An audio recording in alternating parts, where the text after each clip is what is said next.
带你追查事件真相，掌握政局的变化。观众朋友你好，欢迎加入今天的新闻大白话，我是主持人谭英文。好，节目一开始来介绍特别来宾，首先是前驻纽大使谢文基。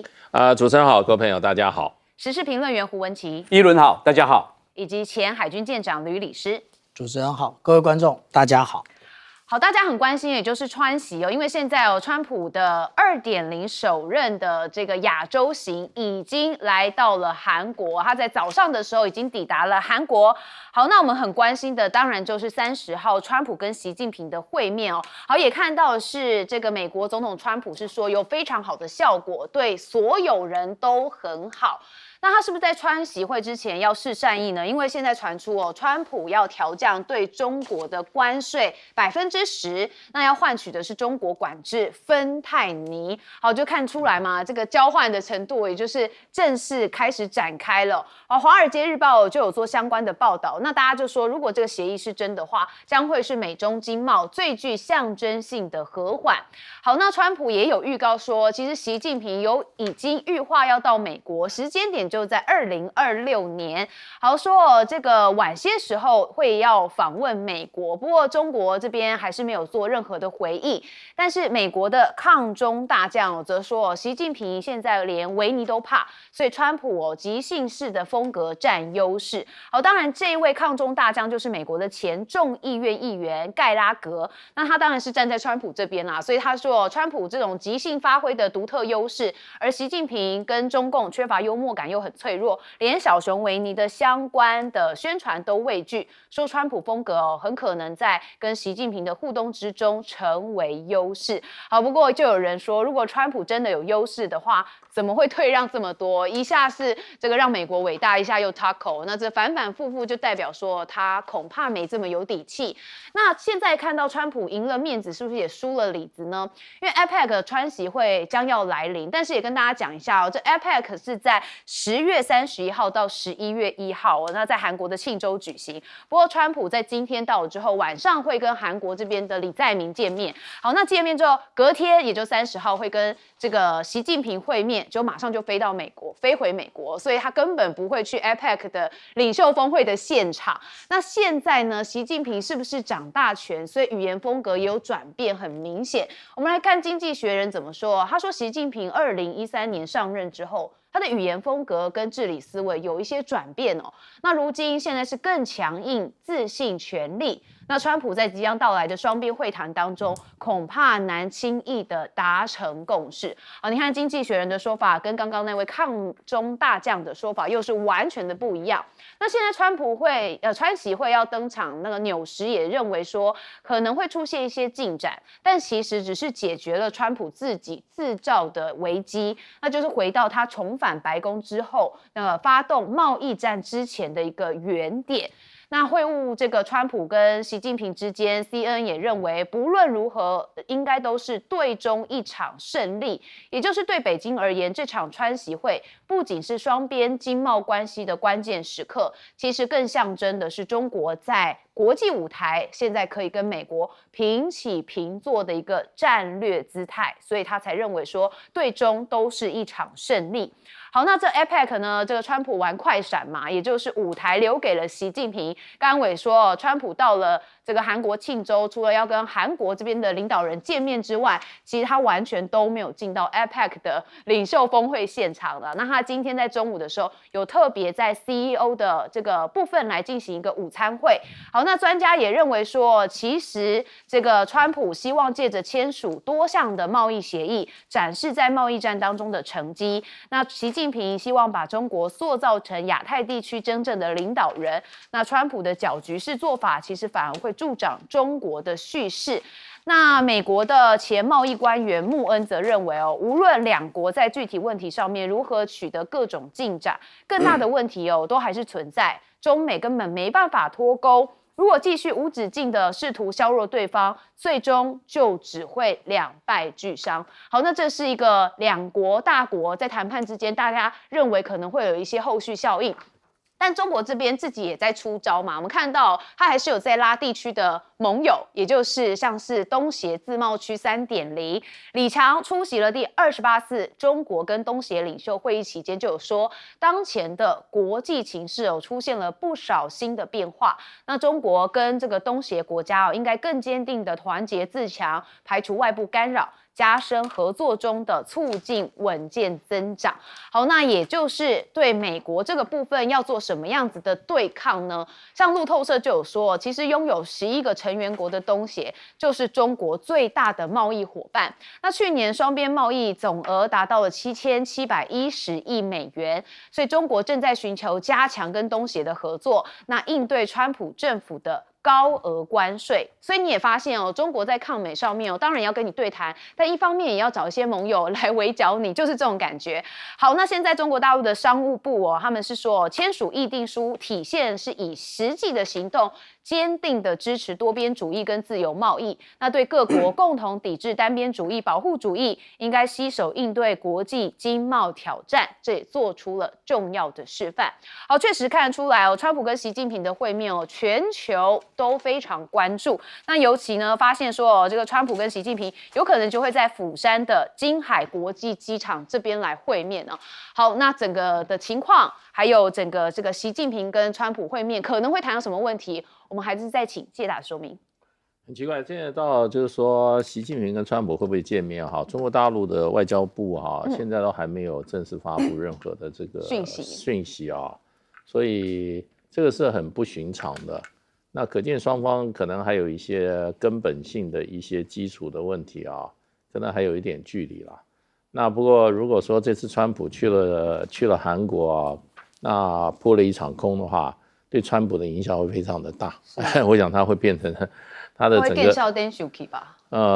他本来就很容易生气不过就是说也就是说中国大陆根本就不是那么在乎美国啦。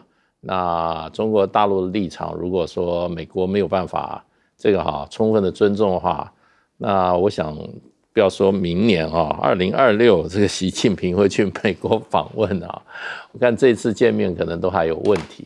当然就变成就是说市场行情已经都开始了，因为事实上上一次李成钢跟这个贝森特他们见完面以后出来讲的话都还算正面以后不管是美国股市、台湾股市大陆股市、亚洲股市都已经有庆祝行情了。可见的话，这两个国家基本上对整个世界的情势影响非常的大。那当然，这个见面的话，一定又是会有很多怎么讲呢？这个市场的疑虑会解开。那这个盖拉格我们都忘记他了，他就干过一任美国的众议员，他就不选了。然后他现在是在智库当研究员那他在美国的政治上影响力本来就很小，他原来是在美国的这个众议院里面是所谓的反中的急先锋，结果立刻被中国大陆作为制裁的对象，所以他也只干了一任就不干了，现在只是一个研究员所以他的这个言论有一定的立场对。那会不会是川普的政府的主流？我想应该是很边缘了。川普事实上的话一直在讲说这个会有很好的效果就是说特别跑了亚洲这一仗，就是希望跟习近平见面。那当然就是说对川普来讲的话，目前最大的两个问题第一个就是稀土的问题，如果得不到解决的话，弄撑的话，美国真的整个关键产业会出现大问题。那第二个就变成就是说关税的问题，如果说稀土搞不好的话，美国也被迫要用100%的关税对中国大陆的话，那这是两面刃。那么对中国大陆当然会有伤害，可是对美国的伤害也很大。所以呢，对川普来讲，这两个问题都是他自己造成的，可能他要解铃还须系铃人那如果不解决的话，美国的经济影响会非常非常的负面那另外一方面就是说，其实这个我们一般从国际政治的角度来看，现在大家都有一个共识，美国是走回孤立主义的路线，也就是说他并不是那么喜欢去参加各种多边的活动。那么双边的活动呢，以美国利益的为出发点。那这个情况之下，就变成川普也可以看得出来，他对这种这种所谓的多边体制，他是没兴趣的。他去东协这一次也没有参加东协的正式活动，那都到了韩国的门口，也不参加 APEC 的活动，就表示川普根本对这些区域组织没有兴趣。那这次会跑到这个亚洲来，我想最主要还是要跟习近平见这一次面。如果没见到的话，川普可能会很失落，那美国的威望会受到重创。我还记得这之前在越南岘港，就是川普刚上任时候的 APEC， 好，那时候也就是原本 TPP， 就川普退出之后，当下决定变成 CPTPP， 由日本主导，所以他真的对这种多边主义没有兴趣。文琦哥，我觉得就是像大使讲的，我觉得我看到川普最近的表现其实我说如果用一句比较通俗，就老狗变不出新把戏，因为你觉得他玩的永远就变来变去。已经是1001招，其实都是那样，所以我觉得你回过头来看最近他的一些表现包含记不记得他第一天到马来西亚，我真的很怀疑他是不是年纪大，记不记得他永远只剩下这个 N 字舞，有没有？就这样，他只会跳这个他只会这个，对他似乎也没什么创意但是你回过头来看这件事，我觉得 CNN 我觉得讲的最好，基本上这一次。基本上对中国大陆都是一场胜利。回过头，我们来检视一下，《经济学人》其实最近10月23号，其实也写得非常的清楚。那个封面的故事标题就是“中国正在赢得贸易战”。另外一个，我还是要提醒一下，《经济学人》一样讲，我提醒我们的赖清德，那个自我感觉良好的赖清德，他要有 B 计划。我们都没有看到赖清德有任何的想法。回过头，你来看。今天如果以现在我们看到这个档次，我必须这样讲，不管是所谓的 AI 啦、晶片等等，你们有没有发现一件事情？原来对川普来讲，最后他能够达到大家一个和谐，或者感觉上你有得到，我也有得到，你没输，我也没有输，竟然只是区一个芬太尼，我就觉得非常的好笑。就是内行的看门道，外行的看热闹。你看到美国要到什么，跟中国大陆要到什么，这就是观察的重点。为什么习近平到现在？根本不急，就像我们男追女，女追男，因为条件时间站在我这边，所以习近平的底气，就像杨洁篪讲的，你没有拿实力跟我这样讲话的一个余地。回过头，我觉得当然我不能说盖拉格，盖伯格秀啦，你觉得他的档次讲这些，不是很好笑吗？如果要讲说习维尼，他就会生气。记不记得川普连自己的那个相片在太上面那个相片照的好不好，一样都在那里翻脸了。我觉得也没有高尚到哪里，也没比较厉害。回过头你再讲，我们为什么会说，我们一直认为对于中国大陆的崛起来讲，川普其实变成是一个川建国的一个状况下，我们再把一个数据，我说过了，没有调研就没有发言权。我们把几个数字跟大家报告，今年前3季的大陆的贸易额增长了4%哦。西基了拜经济下行增长了4%。对于“一带一路”的国家，东协、拉美、非洲、中亚，它的贸易额分别增加了9.6、3.9、19.5，这个就不讲了。但对美国却年减15.6%，美国占大陆的直接出口由2024年的14.7%降到今天不到1成，所以底气当然站在中国大陆习维尼。所以你说今天川普玩再多。为什么我刚刚看到了我们说最后的这个所谓前美国贸易官员穆恩讲的这些话，我要跟伊伦报告你为什么不早说呢？你为什么不早说呢？就不是罗志祥演的那个电影，基本上美国讨不到任何便宜。这也是为什么辉达的黄仁勋说拜呀，今晚我在中国大陆的市场从95%变成0%，所以这场战役，我觉得长期而言，你要把时间轴给拉长，到底谁有没有穿裤子，海水退去，我觉得就看得出来。所以今天如果说30号，他们说明天的早上10点。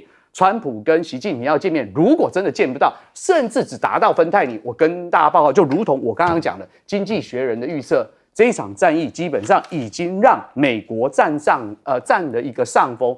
那回过头，我们如果再看为什么中国大陆底气，除了他一方面把美国的依靠一直往下降，因为在第一任的时候他已经学到了教训，所以他在第2任的时候，你看到他的整个起手式跟后续的准备，人家是有在动头脑，跟赖清德不一样。好，接着温舰长。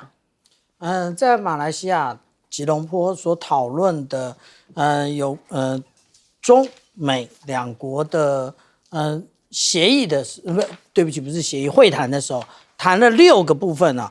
那这6个部分是什么？第1个出口管制，第2个关税战，第3个芬太尼，第4个稀土，第5个农产品，第6个TikTok。意思是从拜登一直到川普，那这一段时间，也就是川普自己搞扯的这些祸事，几乎都包含在里面了。那他们见面要谈什么？只有一个不在里面，就是台湾的问题。那这个时候，我们站在台湾啊，反而要把皮绷紧一点。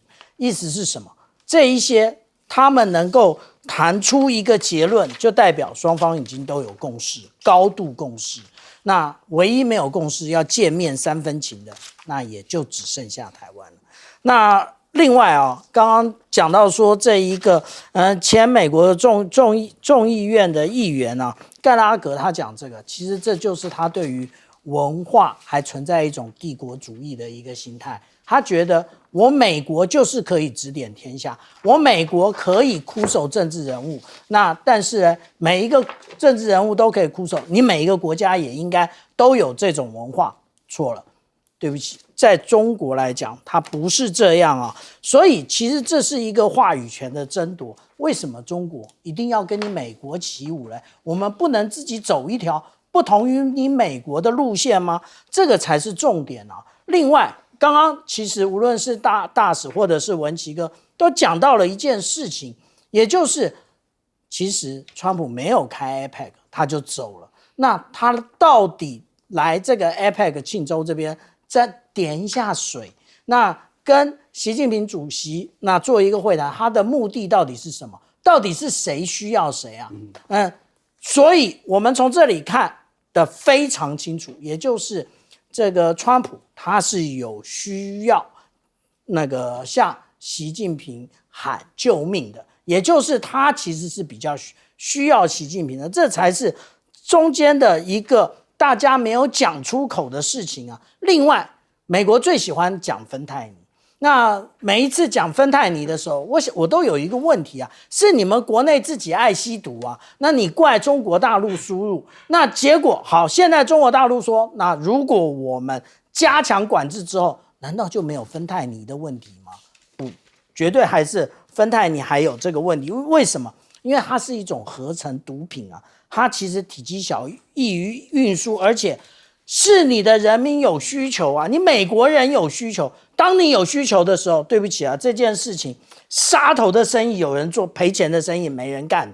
所以今天即使中国大陆不输入，也会有其他国家制作出这种合成的病毒，再送到你美国赚取高额的利润。所以美国不要再拿芬太尼当理由了，好好的去管管你的人民，不要再吸毒了。好，台湾到底会是川习会上面的菜单，还是上的菜？好，这个刚稍早的时候，川普有讲台湾就是台湾，好，听不懂他的意思，不过我们会带大家持续关注。休息一下，马上回来。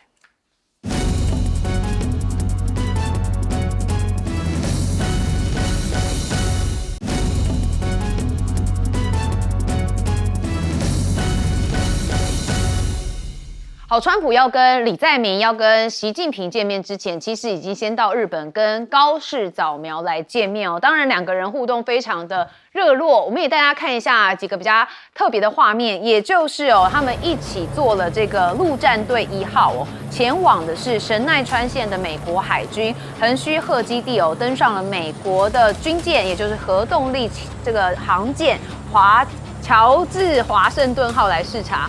好，两个人重现过去这个川普跟麻吉安倍晋三的亲密互动让日本民众说哇，感觉日本跟美国同盟又火起来了。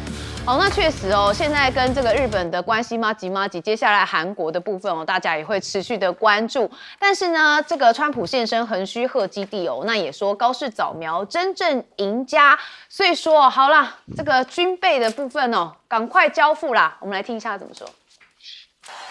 This woman is a winner, so we've become very close friends.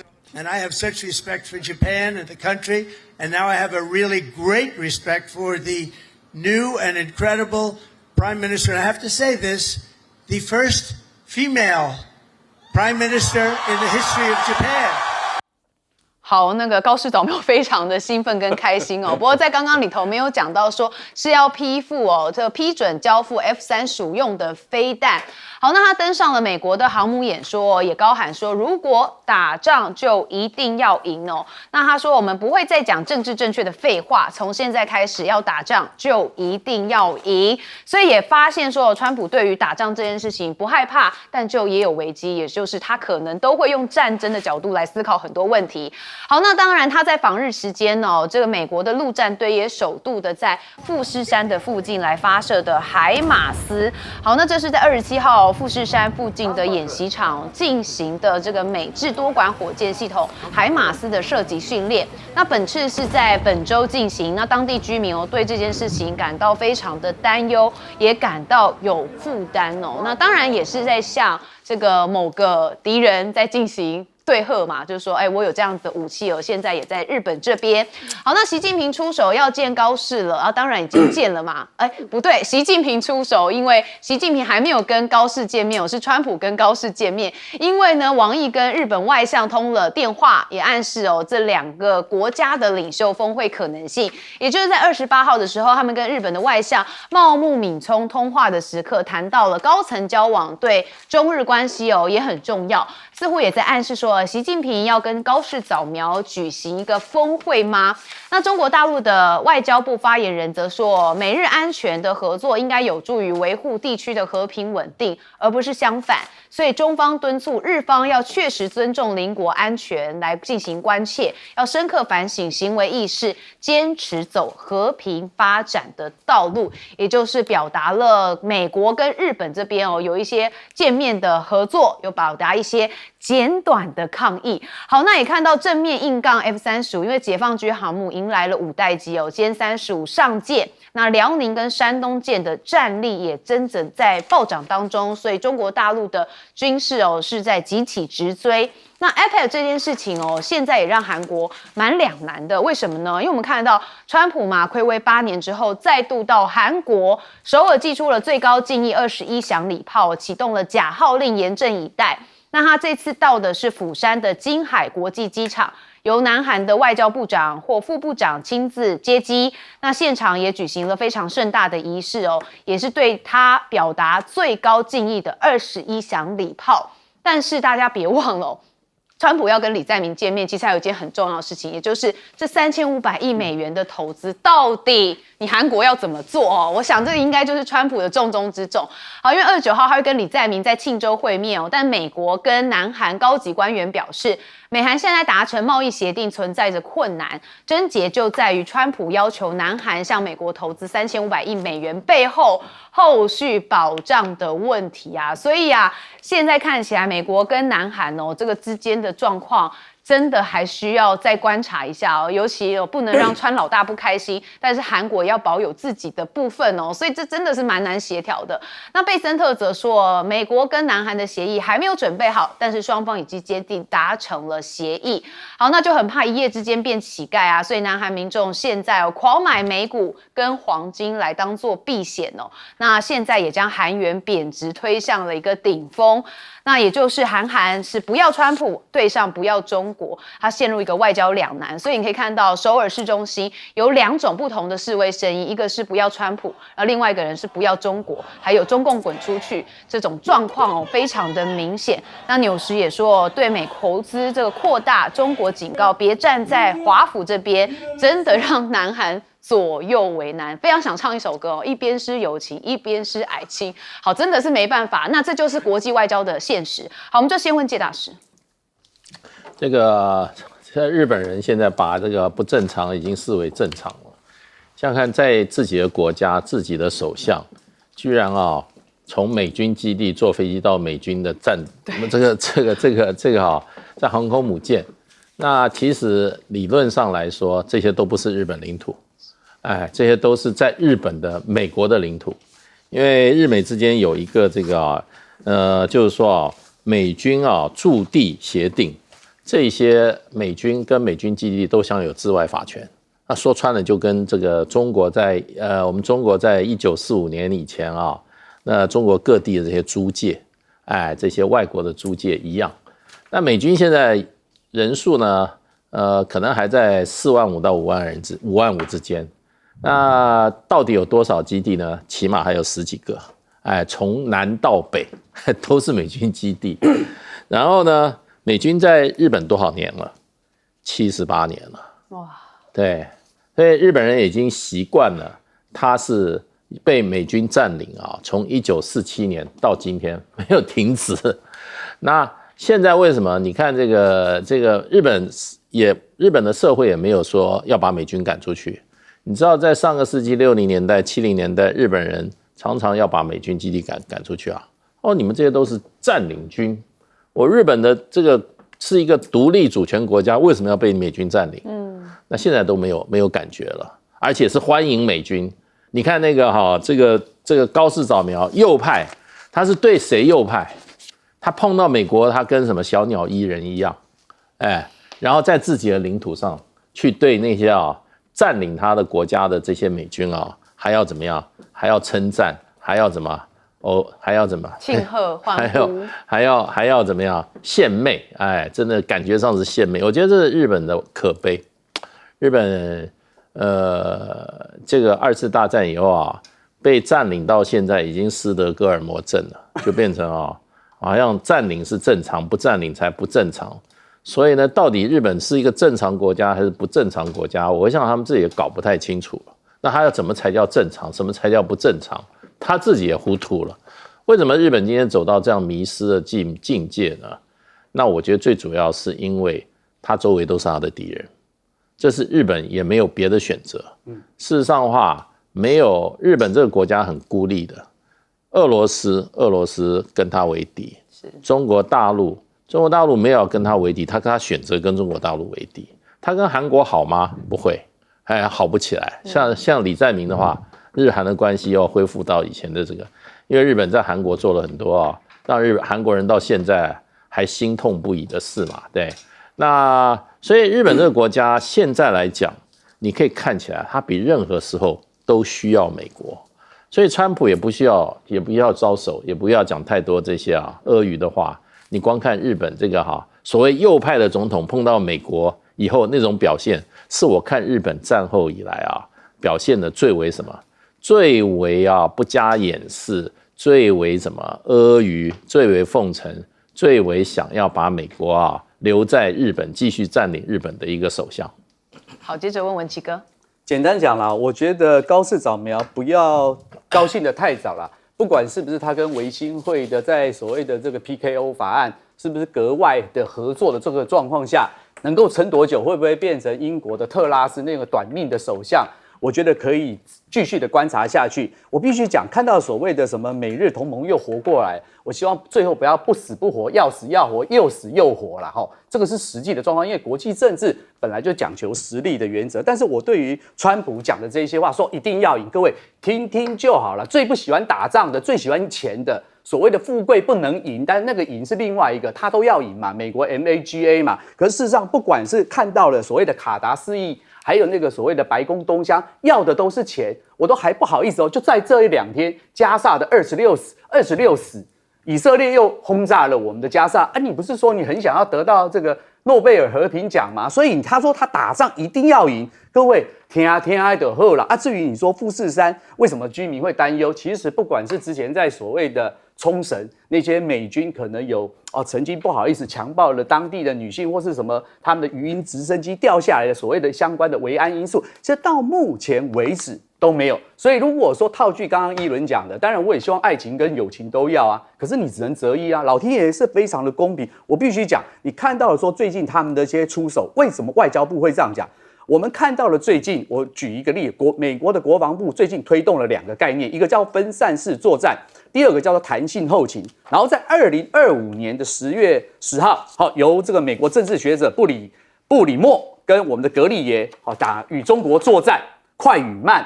其实你就可以看得出来，为什么美国人基本上底气不足的原因，因为中国大陆人家是在用下围棋，他们在用西洋棋的一个方式，所以如果你继续的观察下去，到底最后这场战役，我刚刚讲了，以长期的战略而言，我认为中国大陆确实会占上风。所以你再回过头，我看到了所谓的李在明讲的这些，他说，其实这个背板，我觉得真正的 key point 在哪里？猫腻是在于说，他说，其实他们真正担心的不是3500亿，是所谓的后续的保障问题，因为你到底老不老实？对不起，我们的赖清德有没有感觉到，最近前阵子他们说，哇，南非要来跟我们谈的，因为他们害怕所谓的晶片，结果最近南非又弄了一个小动作，用其他。你有看到我们的赖清德真的有在动脑筋吗？我们的国安团队是十分的不及格。好，我们接着问舰长。第一个，我们刚刚看到这个高市早苗站在这个川普旁边啊，他其实完全不像是一个首相啊，他像是一个仰慕的小粉丝啊，他在那边加油加油加油，然后这样子哇仰慕，他忘了他是国家领导人。那所以呢，我们这样子想啊，日本到底在这里面得到了好处吗？如果没有，那就是把国格都赔上。那这第一个，第二个，川普说打仗一定要赢，我相信他可以。为什么？因为他打的对象是什么？之前打越南啦，打伊拉克啦，然后打阿富汗啦，现在就是炮舰那个外交对委内瑞拉啦，你都对这些国家，你当然一定要赢啊！你如果连这种国家你都打不过，那你要打什么呢？所以我们这样讲啊，美国现在就是刚刚讲的文琦哥讲的没有底气啊。然后，但是呢，他这次告诉我们的什么事呢？也就是有关于 F-35，他说他提交了新的飞弹哦。那但是这个飞弹它没有型号。那这一种最可怕的是什么？就是国家级的军盲啊，到底是战机不同还是飞弹不同？那飞弹呢，我们没有看到任何的新型号。但是如果说讲战机的话，我们回头看哦，2021年7月23号，这个有关于国家利益的这一篇的这个网络杂志，文琦哥谢谢，他就已经讲到日本 F-35它的飞弹数量比美国还要多。美国的 F-35它只能带4枚的空对空导弹，可是日本的可以带6枚。那他这一次讲的应该是这件事情啊。那不过呢，我们又看到了，大家都在讲 F-35，对不起，歼35上了未来可以上这个辽宁舰跟山东舰，我一直觉得很奇怪，这件事情不早就已经发生了吗？对，我回去找了一下我的资料库啊，这张图是什么？这张图是2024年，也就是去年2月14号的新闻报道。我们在这里看到一个黑黑的，那这个其实也就是歼35，也就是这一个部分呢，它其实在1年多前呢，1年半了，就已经上了这个辽宁舰，这很清楚啊，因为这个辽宁舰它的相位阵列雷达跟这个山东舰其实是长得不一样的。那我们台湾啊，甚至美国对于中国大陆解放军的军事其实不了解的太多，为什么？因为论文读太少。那为什么？因为大家现在这样子看，有很多人说，那个解放军目前没有运输舰啊，对，那这个叫做轻转旋翼机接近航空母舰着舰路径规划模型，他连模型都做好了，他连路径都规划好了，你说他有没有嘞？他当然有啊。所以我们这样讲啊，大家不要把无知啊当做这个是一个知识的来源，那人家都已经准备好了，那我们以无知来对抗那个解放军，你就是以卵击石，那做这种事情何苦嘞？好，我们休息一下，马上回来。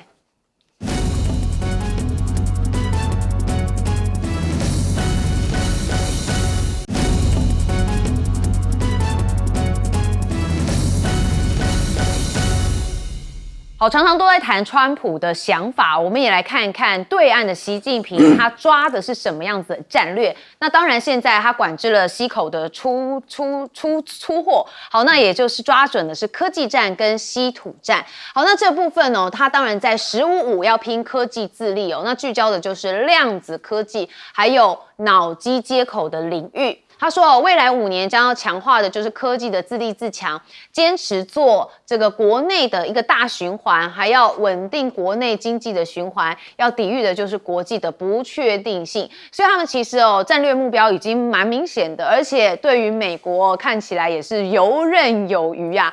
好，那中国掐住了稀土的出口，那韩媒就说这个晶片关键气体的价格也飙涨了。好，那这个是韩国媒体说，在中国限制这个稀土出口之际，特用的气体生产商就要因应钨价的飙涨，还要调高的就是6氟化钨的价格，这涨幅非常的高，最高达到了90%。好，所以这稀土供应链也就是会一串一串的这样子互相做连结。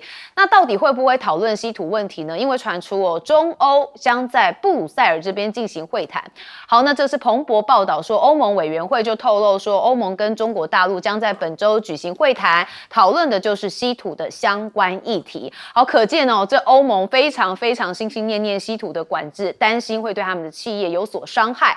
好，那我们要看到的是中国大陆这边的回应啊，他说中欧经贸的关系应该以互利共赢为本。那欧方应该是透过对话协商解决分歧，那提供公平、透明、非歧视的营商环境。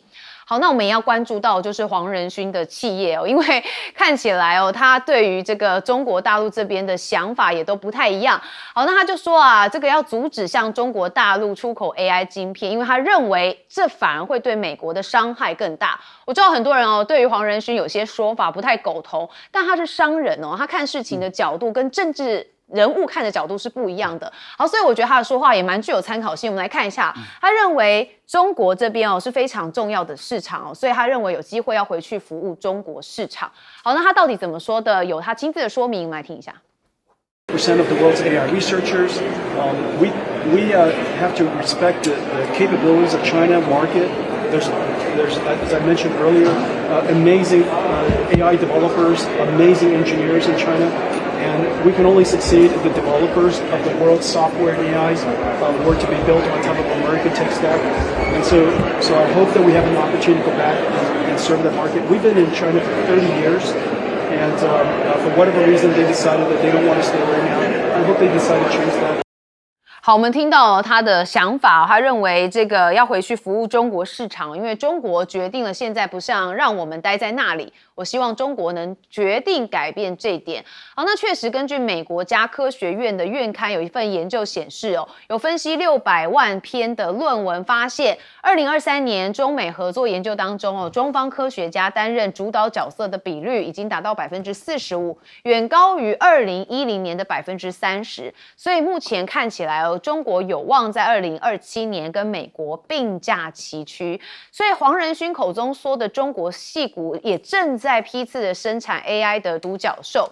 那这个就是中国工程院的院士王坚跟黄仁勋在对话当中就说，这个中国矽谷就是杭州，说杭州正在用一条科创大走廊串联起 AI 产业的这个星火跟山河，那是以惊人的速度在逼近中国矽谷这个目标。那路透也特别发现说，中国靠 DeepSeek 推进了 AI 军武追赶欧美，那军方还是在用 NVIDIA 的这个晶片那他们就是有研究很多的论文嘛，就显示说现在北京正在系统性的运用 AI 的部分来强化军事能力，那中国也正在追赶西方的 AI 军事应用步伐。那中国官员也表明说，这是北京运用 AI 技术在军备竞赛当中的一个早期成果。那实际正值美中两国领导人都要求军方为潜在冲突积极的进行备战。那现在在 AI 的部分，当然全球是在抢攻这样子的版图，因为我们看到 OpenAI 也说，美国需要大幅的提升发电的产能，才能在 AI 发展当中领先中国。那因为电力不仅是公用的事业，也是一项策略性的资产，电子就是一个新石油。所以沙烏地阿拉伯这边也是有一些计划，像他们在首都举行了大型的投资会议，就有很多的精英还有商界的这个还有元首都有出席，那就是要寻求支持一个超级计划以及 AI 的一个产业发展。那石油霸主现在要慢慢变成 AI 强权了吗？看起来蛮有底气的好，他们的经济非油化过半也就是说他们正在推动的是经济结构的转型，那希望逐步摆脱对石油的依赖，但是又面临 AI 冷却用水跟数位人才短缺的挑战，所以看起来要当 AI 的强权还需要很多天时地利人和那当然我们台湾也是可以努力的，但刚刚讲到电嘛，电就觉得好像真的还需要再加强。好，刚才讲到习近平抓准的是稀土战、科技战，哇，看起来他的战略目标已经蛮有版图的。我们先问谢大使。对，其实中国大陆的科技，我觉得它最大的特色就是它任何一个计划推定的一个叫持续性，它不会因为像美国这样子，常常因为不同的政府转换以后啊，它很多科技项目就没有了。现在美国这个政府，联邦政府停摆，你知道，除了这个所谓的航管人员，除了一些社会福利没有办法发以外，还有一个受害很深的，就是美国的国家实验室。美国有很多联邦政府设立的国家实验室，比如说再生能源实验室，这个在 Colorado 我都去参观过的，规模非常大，它的钱全部是联邦政府的。那现在川普一不弄，他这个钱就没有了，没有的话，他计划断了，人就走了。美国在1970年代上个世纪他就登陆月球了，可是过了50年，他现在想登陆月球，他登陆不上去，连这个火箭都不会做，因为什么？因为它这个科技的发展，它没有个持续性的一个发展，那么很多原来有的武功，它也就自废武功了。那所以就变成中国大陆呢，这个大部分的科研计划都在中央政府的一个长期的规划之下，长期的发展。那我们光不要讲别的，中国大陆的航天工业，现在这个天宫这个航天站它下面的这些工程师人员平均40岁左右。那所以这些都是不断的在培养，不断长期在投资的。那中国的这个所谓东风系列的火箭也从来没有停，从这个前学生回到中国开始，开班授徒，教出来的徒弟一代接一代，一代接一代。最近搞了一个东风61，它上面说到底里面有多少分弹头也搞不清楚，有人说有60个分弹头，打出去以后。那个60个目标从天上散下来，所以不断的在突破，所以中国的科技事实上它是一种长期有目标的，用国家的资源在累积的，所以现在有点感觉就是遍地开花，到处都起来。然后中国大陆现在过去10-20年又很强调民营企业跟国家的科技发展目标相结合，所以呢现在民营企业也很强，那它就公民营合在一起。那计划经济跟市场经济也合在一起。那我们刚刚讲到现在这个杭州，你知道杭州最近有个突然冒出来杭州6小龙。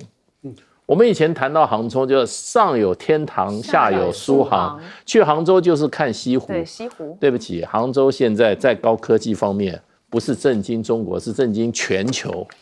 他比如说他的公司，我讲我们大家有几个都很熟，宇树科技。宇树科技做机器人的人形机器人，现在是世界领先的。那深度求索 DeepSeek 就是这个所以这个人工智能的这个应用软体。那再加上它有什么游戏科学，这个群合科技、强盛科技，还有一个云深处科技。云深处科技做这个机器狗的，所以。这就是说，中国大陆现在已经到了长期的这样子的经营、跟规划、跟投资、跟培养人才，这样子下来已经变成这个遍地开花的感觉。那最近我们也可以看到像华为算是一个民营公司，它在深圳的这个研发中心已经不是深圳研发中心，我看过，我在影片上看过，里面全部是德国式的建筑，很奇怪。它那个全部德式建筑，它本身成一个城，最近又在上海建了一个研发中心，那又是投资非常的大，所以我觉得这个科技竞赛，我们不要说现在美中之间是伯仲之间未来绝对中国一定是往前走，因为美国现在你看这个政府说停摆就停摆，政策改来改去，你怎么发展科技？然后呢，又把这个大学里面搞得怎么样，政治挂帅。然后要思想正确，然后这些大学被整得一塌糊涂，怎么跟中国大陆竞争呢？这个已经答案都已经很清楚了嘛。可谓高下立判了。好，舰长怎么看？我们从去年的12月26号那看到了6代机，截至到了今年的9月3号，看到了刚刚大使所讲到的东风61。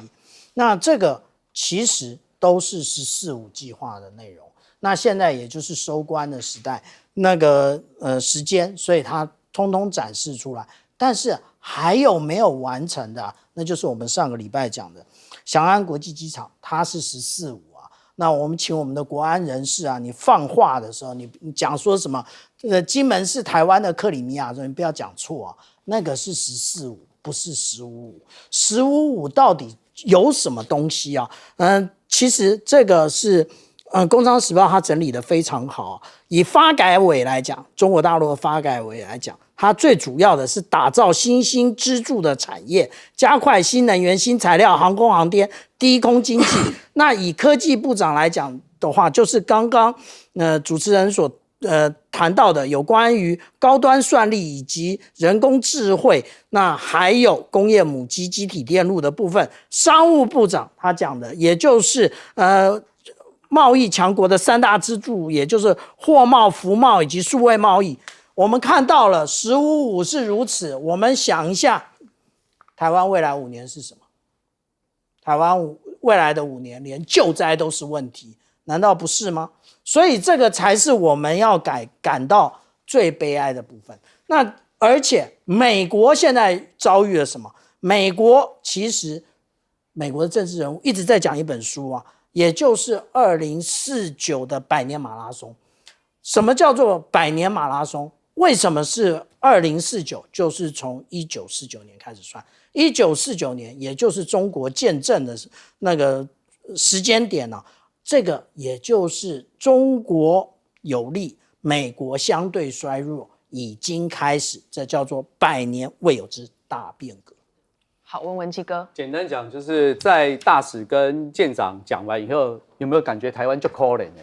我真的觉得就可怜，就是你看到他们不务正业，尤其我们看到，如果说连现在沙烏地阿拉伯也知道他们的石油不可能一再的依靠，他们要往 AI 方向的前进，人家是付出了真正的努力。可是我跟大家报告，没有错，中国大陆你可以说它是举国体制来弄这些所谓的 AI 啊、15计划，可是人家非常的用心啊。最新的一个新闻，各位如果有看到，我们还在来讲，林信义到底可不可以自然看到川普？记不记得我们赖清德副总统到洪都拉斯蹑手蹑脚的靠近贺锦丽那个画面，大家还记得吗？结果今天我们还期待两岸和平，不要再惹是生非了。今天我们又看到我们的赖清德又说，统一不是我推进的选项。我觉得就是说，你不晓得我们这个国家领导人第16任的总统，你到底是站在你40%的所谓的深绿的民众，还是站在2300万人？所以我说你要好好学好，你是国家的一个领导者。回过头来讲，为什么人家现在连所谓的欧盟他们都会说，我们要来跟你谈，因为没有错嘛，因为整个7成的稀土在于中国大陆，9成的晶链也在中国大陆，所以如果没有这个稀土，基本上所有的欧盟或是西方乃至于美国的高科技都会有问题。所以我说，今天黄仁勋，我非常欣赏一轮讲的，你问问生意人的角度嘛，为什么现在当他说我刚才提到一个数字，本来市占率95%，现在在中国大陆变0，连我用降规版的 H20说好，我出货赚点钱，我还要分。按照川普的说法，我还要分润给美国政府哦。可是人家现在中国大陆是个我不要，为什么？他有底气，人家不断的在往前追赶，所以你看到整个国家的一个企图心。我跟大家报告，假设我们不讲高科技，沃尔玛这个美国最大，